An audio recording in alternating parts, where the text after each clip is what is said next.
Bonsoir à tous, bienvenue dans cette édition du JT du vendredi 15 mai 2020. À 18h puis toutes les heures, retrouvez l'actualité du Grand Grenoble.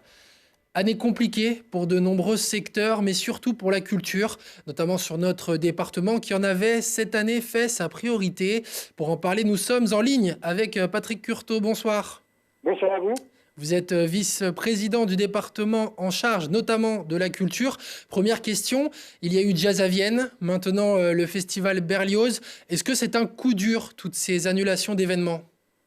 Naturellement, c'est un coup dur pour deux raisons. Donc, tout d'abord, un coup dur sur le plan culturel, puisque Jazz à Vienne et Festival Berlioz, dont j'ai le plaisir d'assurer la présidence au niveau de l'établissement public, donc sont deux événements culturels majeurs dans notre département, sur notre territoire.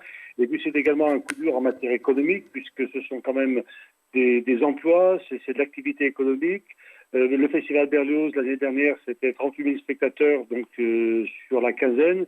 Et Jazz à Vienne, c'est entre 220 et 240 000 spectateurs, aussi bien au Théâtre Antique que sur l'espace public, c'est-à-dire dans les rues de Vienne.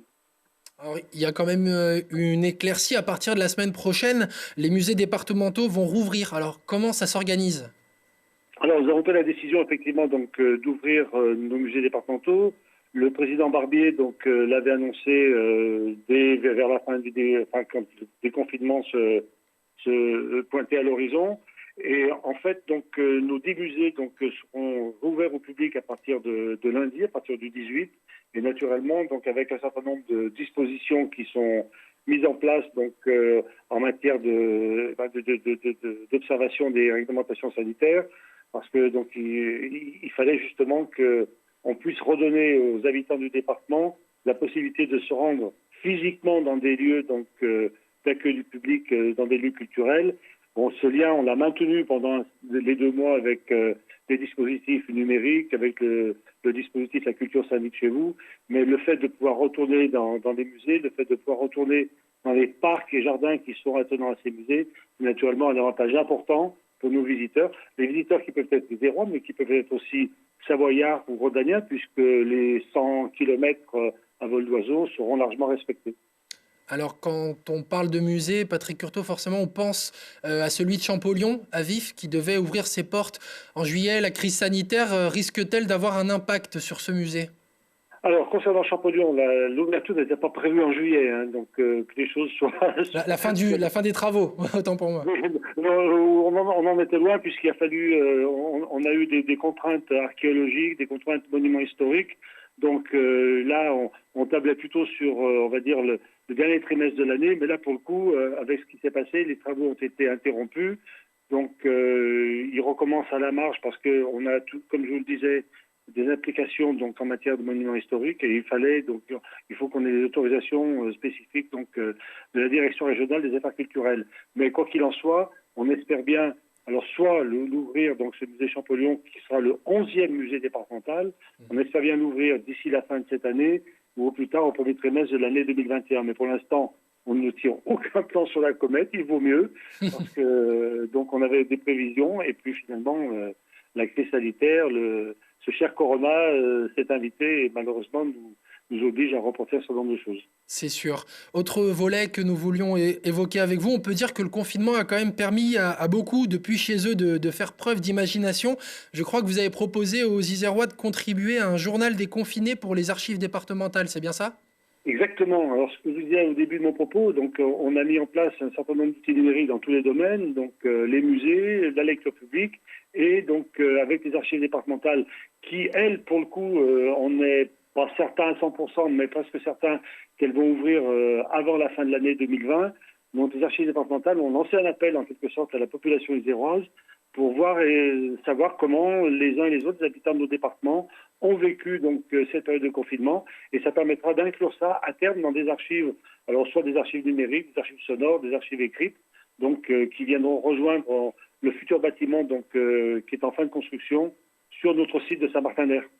Alors, on le sait, la culture a toujours été un thème important pour le département. Est-ce qu'il y aura un plan de sauvetage également aussi pour ces acteurs ?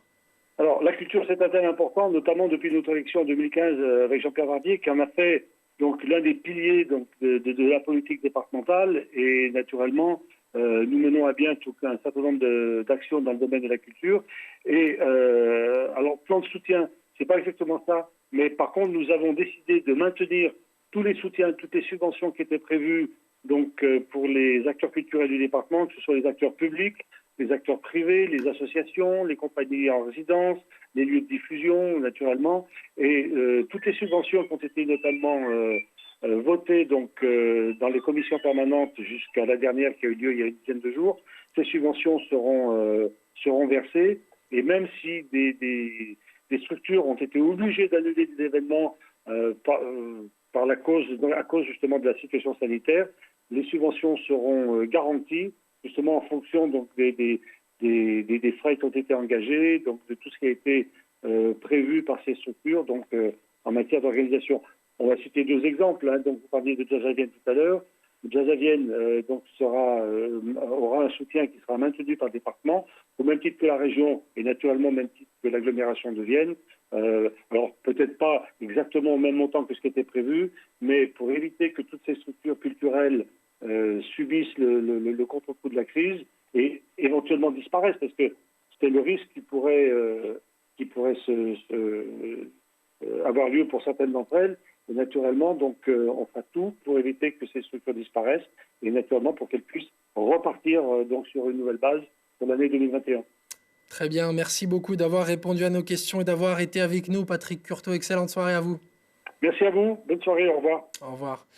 Un service de SMS pour être informé lors de l'arrivée des masques de la région. La ville de Grenoble propose à ses administrés de s'inscrire sur son site internet afin d'être tenus au courant de la disponibilité des masques commandés par la région Auvergne-Rhône-Alpes. Attention, c'est un service d'alerte et en aucun cas une inscription. Des réceptions des masques, l'opération démarrera et cela pour une durée de 3 jours, de 8h à 18h. 14 points de distribution seront alors répartis dans la ville, majoritairement des gymnases. Il faudra à ce moment-là s'inscrire sur un créneau et venir récupérer les masques de son foyer avec des pièces justificatives, à savoir un justificatif de domicile, une preuve du nombre de personnes du foyer et l'inscription en ligne. Tous les détails sont à retrouver sur le site internet de la ville de Grenoble. Elle en avait bien besoin, la patinoire Pôle Sud se refait une beauté esthétique déjà avec des pistes toutes neuves, mais surtout une beauté qui va faire du bien à la planète. Objectif économie d'énergie pour l'une des patinoires les plus exploitées de l'Hexagone. Un reportage de Lilian Veillet. À Pôle Sud, la patinoire est fermée. Depuis le 4 mai, des travaux ont lieu sur les deux pistes pour améliorer le rendement énergétique.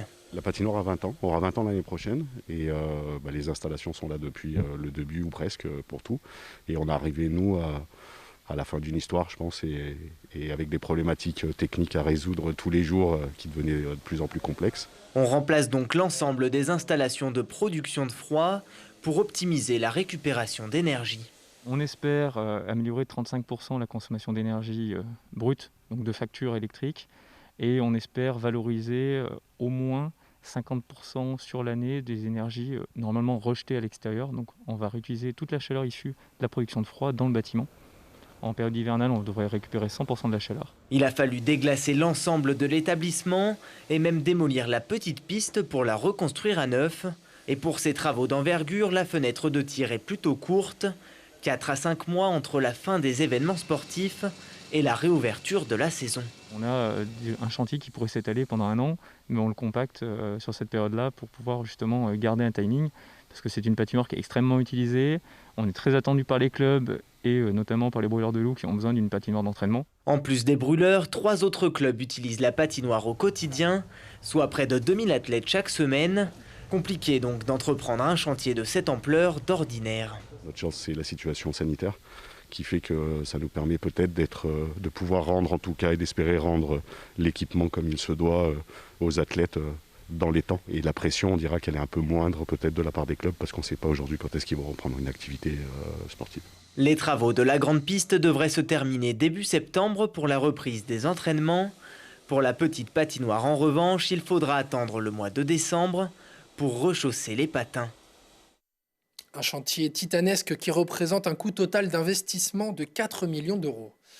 C'est un début et ce sera déjà d'une bonne aide. Grâce à la solidarité de leurs clients, les commerçants métropolitains ont récolté 70 000 € de bons d'achat. Ce dispositif mis en place entre l'Union commerçante La Belleville et la métropole de Grenoble visait notamment à permettre à des enseignes de créer de la trésorerie. Au total, ce sont déjà plus de 1600 bons qui ont été vendus.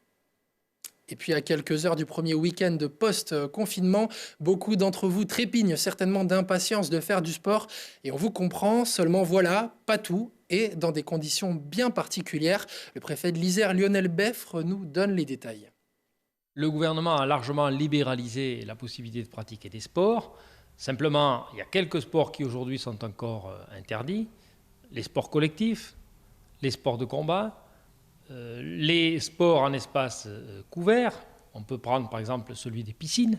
Il faut aussi rajouter la spéléologie, parce qu'évidemment on œuvre dans un système ou dans un endroit confiné et que c'est plus sujet que d'autres sports sans doute à la propagation du virus. Mais à part cela, les sports individuels, comme la marche, le jogging, même le tennis, tous ces sports-là sont tout à fait autorisés désormais. Pour les sports de montagne, pas plus de regroupement de 10 personnes, donc il faut être inférieur à 10. Donc si vous aviez envisagé une randonnée à 12, ça n'est pas possible. Il faudra se séparer de 2 d'entre vous au moins. Et puis c'est une restriction non pas en termes de sport, mais en termes d'exercice du sport, c'est que les refuges ne seront pas ouverts. Parce que là aussi, on vit dans un espace confiné et que c'est un motif, plutôt un endroit où le virus peut être propagé. Pour les lacs, il en est comme pour les plages balnéaires, des bords de mer, c'est-à-dire qu'il y a possibilité, s'il y a un accord entre le maire et le préfet, d'ouvrir un certain nombre de pratiques sportives liées au lac. Pour ça, il faut donc que le maire me sollicite pour savoir si il est possible de le faire. Et puis surtout, je demanderai aux maires qui le feront de me présenter un plan qui permettra de combiner à la fois la possibilité d'ouvrir, mettons, à la baignade ou au sport nautique, tout en conciliant ça avec les conditions sanitaires, parce qu'il faut effectivement veiller à ce que les conditions sanitaires soient respectées. On y veille dans les commerces, on y veille dans les transports en commun. Il faut aussi que ce soit le cas sur les lieux de baignade comme peuvent l'être les lacs. Et pour les amoureux des sommets, lundi 18, la Maison de la Montagne rouvre ses portes et mardi 19, c'est la Via Ferrata de la Bastille qui pourra accueillir à nouveau des grimpeurs. Dans notre série rétro jour pour jour, retour ce vendredi 4 ans en arrière avec le Stade des Alpes qui accueillait en ce 15 mai 2016 la finale de la Coupe de France féminine de foot. Une première à Grenoble. Retour sur ce match remporté par la meilleure équipe d'Europe. Un reportage de Mégane Guillaume et Meryl Loisel.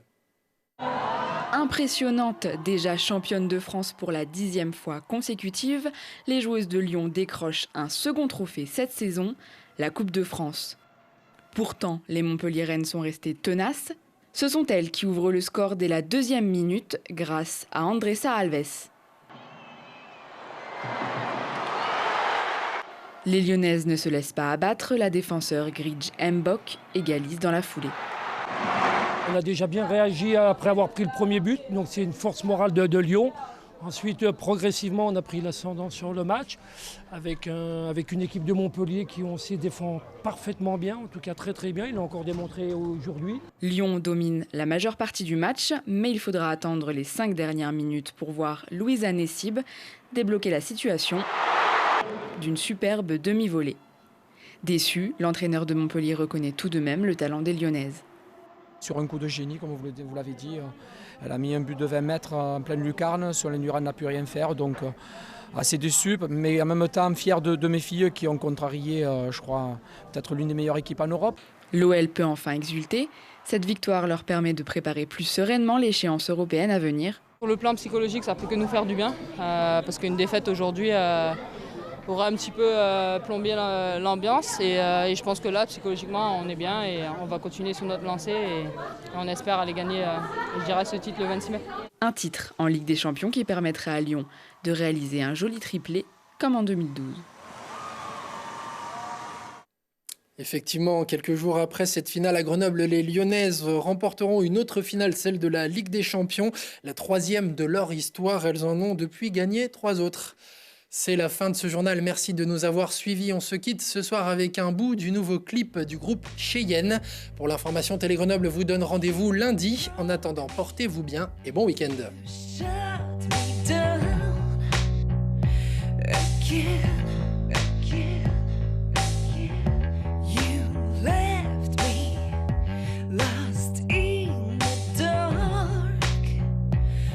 can't